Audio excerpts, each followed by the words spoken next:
Your younger daughter is 9 years old and she's been burning with fever for 4 days. Malaria is killing her slowly, and the village shaman came and examined her, and now he's looking at you and explaining the only cure. A virgin child's blood, fresh, warm, directly from the vein. This will cleanse the disease from her body because virgin blood is pure, uncontaminated, carries powerful spirits, and you ask, where can we find such a child? And the shaman points to your 12-year-old daughter, the healthy one, the older sister of the sick child, and he says, she is virgin, she is child, she belongs to you, and if you want to save your younger daughter you must take your older daughter's blood, much blood, a lethal amount, because a little blood won't work, the spirit power won't be enough. And you have 2 daughters and the shaman is saying you must choose one. The sick one will die if she doesn't receive the blood treatment. The healthy one will die if she gives her blood. And, you're the father, the decision is yours. Before we explore one of the darkest intersections of traditional medicine, parental authority, and community pressure in human history, if you're drawn to these stories that reveal how belief systems could demand the unthinkable from parents,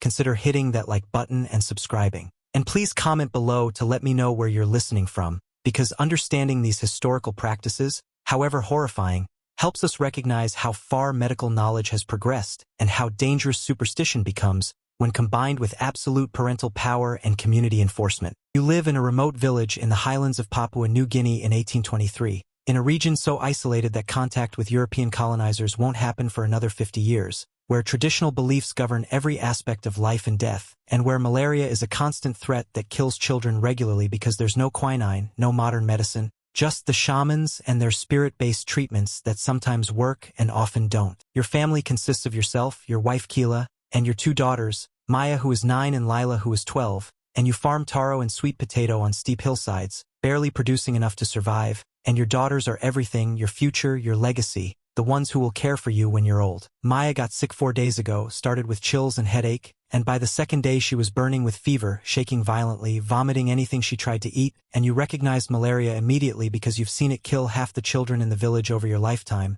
watched your own younger brother die from it when you were 15, and you know that once the fever reaches a certain intensity, once the child starts having seizures, survival becomes unlikely even with the shaman's help. You called for the village shaman on the 3rd day when Maya's fever wouldn't break and she started seeing things that weren't there, hallucinating spirits and demons, which everyone interprets as a sign that malicious spirits have invaded her body. And the shaman is the only person with knowledge and power to negotiate with these spirits, to convince them to leave, to restore balance to a body that's been thrown into chaos by supernatural forces. The shaman is an old man named Kuruk who served the village for 30 years, who learned his craft from his father and grandfather, who everyone respects and fears because he can speak to spirits and knows which rituals and sacrifices will appease them. Kuruk examined Maya by chanting over her body, burning herbs and interpreting the smoke patterns, throwing carved bones and reading their positions, and after an hour of this diagnosis he turned to you and your wife and explained that Maya's situation was very serious, that the spirits afflicting her were strong and angry, that normal treatments, herbal medicines, ritual chants, small animal sacrifices wouldn't be enough, that this case required something more powerful, something that would prove the family's commitment to saving the child, something that would convince the spirits to release their hold. Kuruk explained the treatment with the calm authority of someone who'd prescribed this before, who'd seen it work, who genuinely believed that what he was suggesting was medicine rather than murder. And he said that malaria was caused by particularly vicious spirits that could only be driven out by the spiritual power contained in virgin child blood, that this wasn't superstition but knowledge passed down through generations, knowledge that had saved lives, and the blood had to come from a living child, had to be taken while the heart was still pumping, because once a person died their spiritual power fled the body and the blood became useless. He said the amount mattered, said that taking just a little blood wouldn't work because the spiritual power would be insufficient to combat the strong spirits afflicting Maya, said that the donor child would need to give enough blood that they couldn't survive the donation, said this was sad but necessary, said that one death to prevent another death was the tragic mathematics of healing, and he said all of this while your wife Keela sobbed beside you and your 12-year-old daughter Lila stood in the doorway listening to every word, understanding exactly what the shaman was proposing. You asked if there was any other way, any other treatment, and Kuruk shook his head and said he'd consulted the spirits through bone throwing and they'd been clear, virgin child blood was the only cure, and you asked if the blood could come from a child in another family, and Kuruk said no, the spiritual connection wouldn't be strong enough, healing magic worked best between blood relatives, ideally siblings, the closer the relation the stronger the cure, and besides, which other family would Volunteer their child? Would you ask another father to sacrifice his daughter to save yours? Keela begged for alternatives, suggested larger animal sacrifices, offered to give her own blood instead of Lila's, but Korik dismissed every suggestion, said that adult blood didn't have the spiritual purity required, said that animal blood lacked human spiritual essence, said that the spirits had made their requirements clear and attempting alternative solutions would just waste time that Maya didn't have, and he pointed at Maya convulsing on the sleeping mat and said, "She has maybe 2 days, maybe less, and if you want her to live you'll do what must be done." After Korik left to prepare the ritual implements, you and Keela sat in your hut trying to process what had been asked of you, trying to figure out if there was any way to refuse, any escape from this impossible choice, and Keela said, "We can't kill Lila. She's our daughter, she's healthy, she's done nothing wrong." And you agreed, but then you looked at Maya seizing on the mat and thought about her dying, about losing her, about having to bury a 9-year-old, and the thought was unbearable, and some terrible part of your mind started calculating, started thinking that Lila was 12 and Maya was 9, and if one had to die, wouldn't it be more merciful to lose the older one, to at least have more years with Maya? And then you hated yourself for thinking this way, for even beginning to rationalize the murder of your own child. Lila came and sat with you and said very quietly, "I'll do it if you want me to, if it will save Maya." And her willingness made everything worse because she was 12 years old and shouldn't have to volunteer for her own death, shouldn't have to be this brave, and you wanted to tell her no, wanted to say you'd find another way,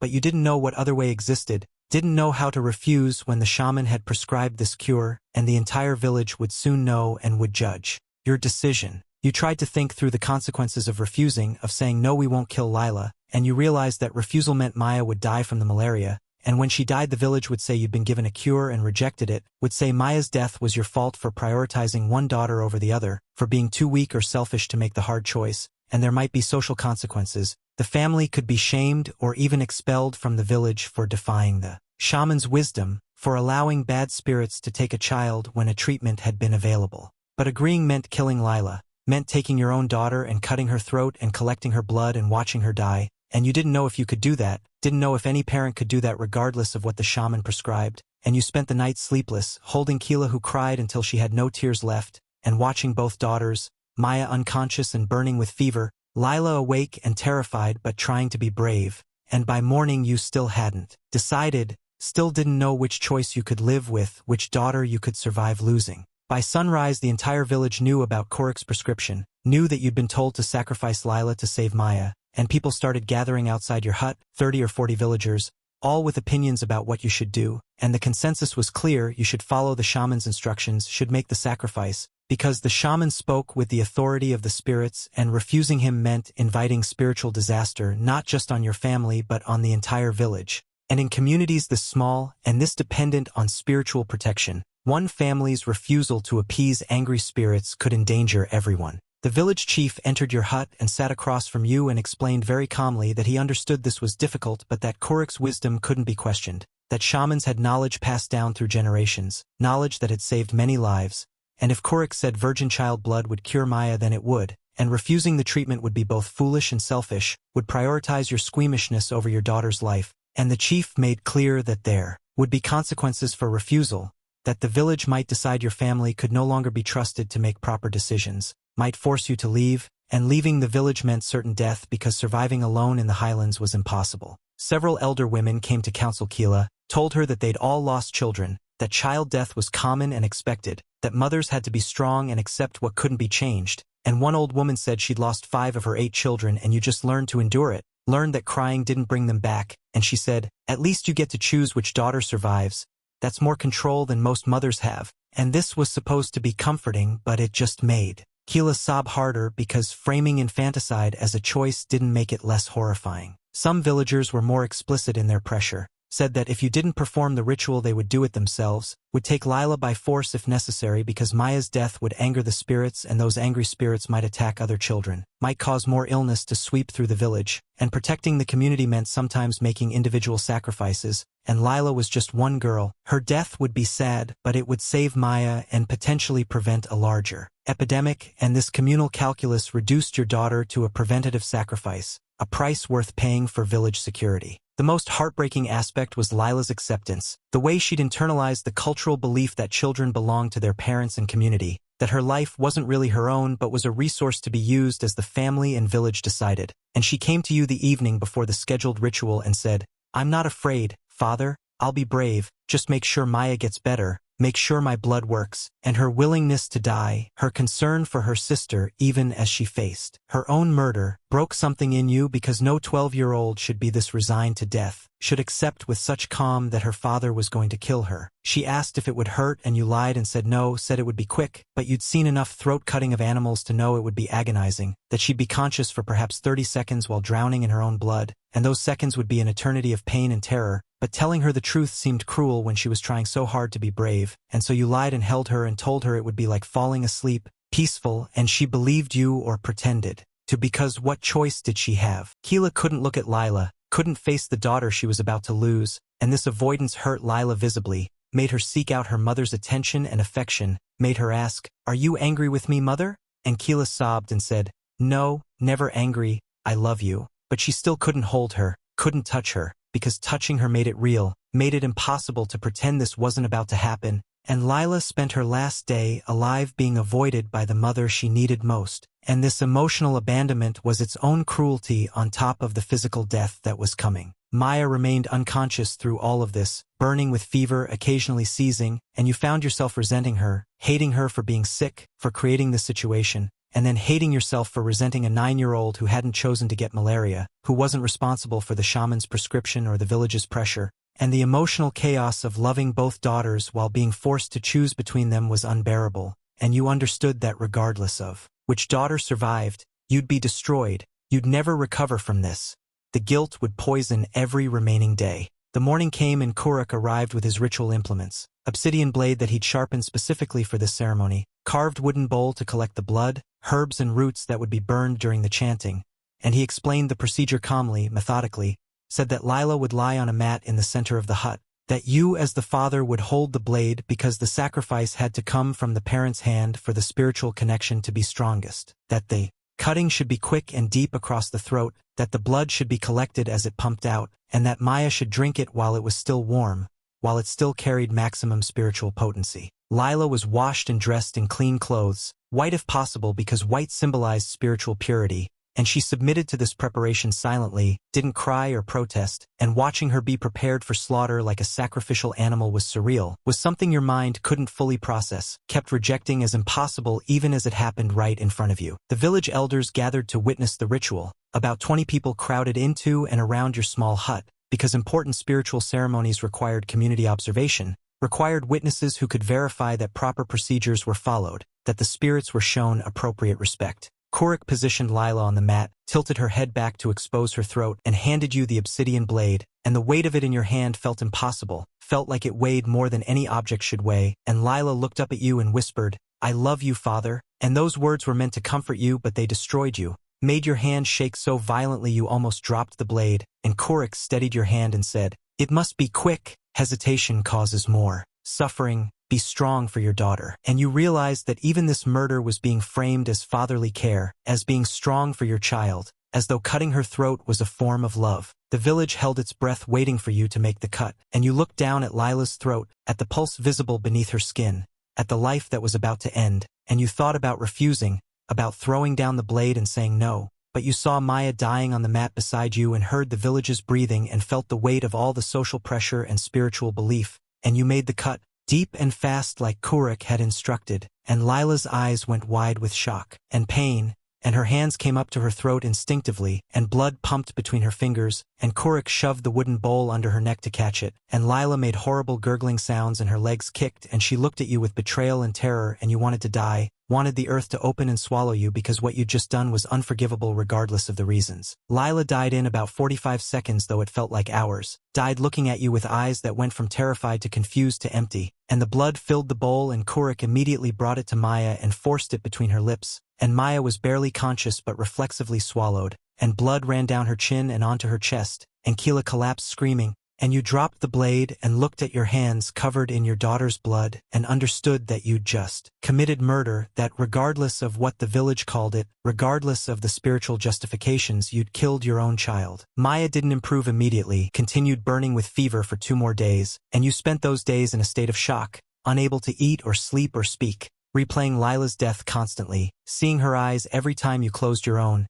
and Keela wouldn't look at you, wouldn't speak to you, and you understood that something had broken irreparably between you, that she'd watched you kill her daughter and couldn't forgive you even though she'd been there, had agreed or at least hadn't stopped you, had been complicit in the same impossible choice. On the third day after the ritual, Maya's fever broke, the malaria passed, and she woke up confused and weak but clearly recovering, and Kurik declared the treatment successful, said the virgin blood had driven out the evil spirits, said this proved the old knowledge was correct, and the village celebrated, praised you for making the hard choice, called you a strong father who'd done what was necessary, and their celebration was obscene because Lila was dead. Her body had been burned and scattered according to ritual, and everyone was acting like this was a victory rather than a tragedy. Maya recovered slowly over the following weeks, getting stronger, eating again, playing again, and she didn't remember much from her illness, didn't know what had been done to save her, and when she asked where Lila was, you told her that her sister had died from a different illness, couldn't bring yourself to explain that Lila had been sacrificed, that Maya's life had been purchased with her sister's blood, and this lie created a distance between you and Maya because she could sense something wrong, could tell there was a story you weren't telling her, and she started having nightmares about Lila calling to her, about blood and knives, as though somehow she knew what had happened even though no one had told her. The months after Lila's death were impossible. Your marriage to Keela effectively ended even though you continued living in the same hut, continued going through the motions of family life, because every time she looked at you she saw Lila dying, saw your hands holding the blade, and she couldn't separate you the husband from you the murderer, and she started sleeping separately, started avoiding touching you, and the emotional distance grew until you were strangers sharing space, and you understood this was your punishment, deserved punishment, for what you'd done. You tried to rationalize the choice, tried to tell yourself that you'd saved Maya, that one daughter alive was better than both daughters dead, that you'd followed the shaman's instructions and the community's expectations and done what any father in your position would have done. But these rationalizations couldn't compete with the memory of Lila's eyes, with the knowledge that you'd murdered a healthy child based on superstition, that her blood had been spilled for a treatment that might not have actually worked, that Maya might have recovered anyway and Lila died for nothing. The village treated you normally, had already moved on from Lila's death because child death was common and expected, and several people told you they admired your strength, your willingness to make the hard choice, and these compliments felt like accusations because they revealed how normalized this was, how many other families had probably made similar sacrifices, how many other children had died to cure siblings based on the shaman's prescriptions, and you started seeing the village differently, started wondering how many of the adults around you had killed their own children and learned to live with it. Maya grew up never knowing the full truth, knew only that her sister had died around the same time she'd recovered from malaria, didn't know the causal connection, and she idealized Lila's memory, talked about her constantly, said she wished she could remember her better, and every mention of Lila was a knife in your chest because you remembered her perfectly, remembered every detail of her last day, remembered exactly how she'd looked lying on that mat with her throat cut, and you carried that memory alone because you couldn't share it with Maya, couldn't burden her with the knowledge of how her life had been purchased. Years later, when Maya was 15, a European missionary arrived in the region and brought with him medical knowledge that contradicted everything the shamans had taught, brought quinine that could actually cure malaria, brought an explanation of disease that didn't involve evil spirits, and you learned that malaria was caused by mosquitoes, not demons, that it could be treated with medicine, not blood sacrifice, that everything Kurik had told you was wrong, that the virgin blood cure had never worked, that children who survived after receiving it had survived despite the treatment, not because of it, that Maya would have recovered anyway or died anyway regardless of what you'd done to Lila. This knowledge destroyed what little peace you'd managed to build over the years, because it meant Lila had died for nothing, had been killed based on superstition and ignorance, and you trusted Kurik, who'd trusted his father, who'd trusted generations of shamans who'd all been wrong, who'd been prescribing murder disguised as medicine for centuries, and no one had ever questioned it, no one had ever tested whether it actually worked. They'd just kept killing children and telling themselves it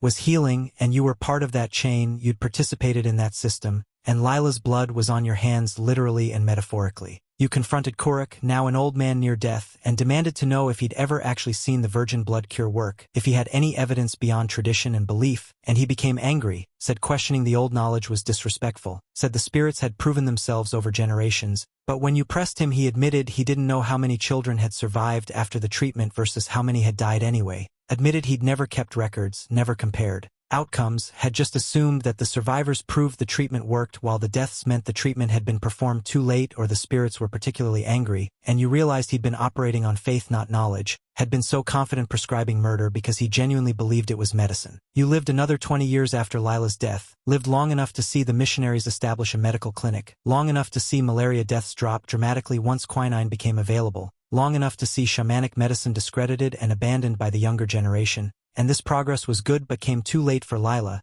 too late for all the children who'd been sacrificed before modern medicine arrived, and you spent those years knowing that if you'd waited, if you'd refused Korik's prescription, if you'd held out for just another 20 years, Lila might have lived, might have grown up and married and had children of her own. Maya eventually learned the truth, overheard village elders discussing the old days and the blood cures, and she came to you demanding explanation, demanding to know if Lila had really been killed to save her, and you couldn't lie anymore, were too tired to maintain the deception, and you told her everything, and she looked at you with horror and then ran away and didn't speak to you for months, and when she finally did she said she wished you'd let her die instead, said she couldn't bear the knowledge that her sister had been murdered for her, said her whole life felt contaminated by this unpayable debt. Keela died when Maya was 20, died without ever fully forgiving you, died carrying her grief for Lila, and her last words to you were, "I hope you see her first when you die. I hope Lila is waiting for you and you have to explain to her why you killed her." And this curse was what you'd been thinking anyway, what you expected,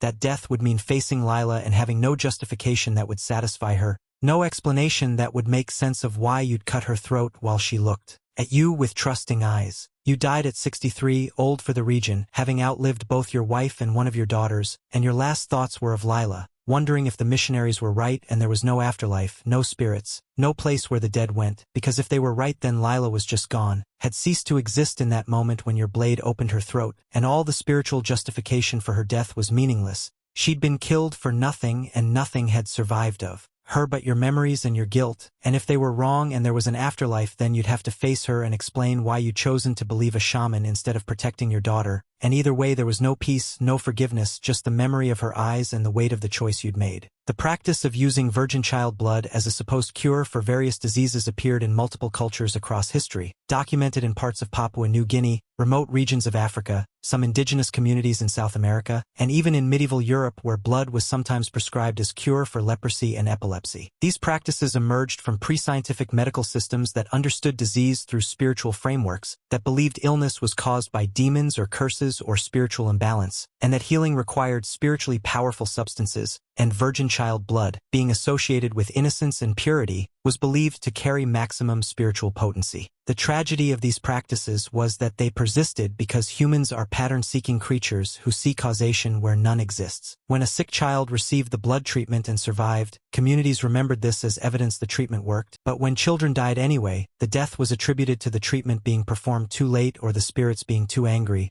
never to the treatment itself being useless. This confirmation bias, combined with respect for tradition and shamanic authority, allowed the practice to continue for generations despite having no actual medical efficacy. Modern medicine arrived in these communities at different times, sometimes in the early 20th century, sometimes not until the 1960s or later, and when it did, malaria mortality dropped dramatically not because of blood rituals but because of quinine and later antimalarial drugs. The realization that generations of children had been unnecessarily sacrificed was devastating for some communities, led to rejection of traditional practices and sometimes violent conflict between those who wanted to preserve old ways and those who embraced modern medicine. Anthropologists studying these transitions found that parents who'd participated in blood sacrifice rituals often carried profound guilt, especially once they learned the practices had been medically useless, but they also found that many rationalized their choices as having been necessary given the knowledge available at the time, that they'd been acting on the best information they had, that judging past actions by present knowledge was unfair.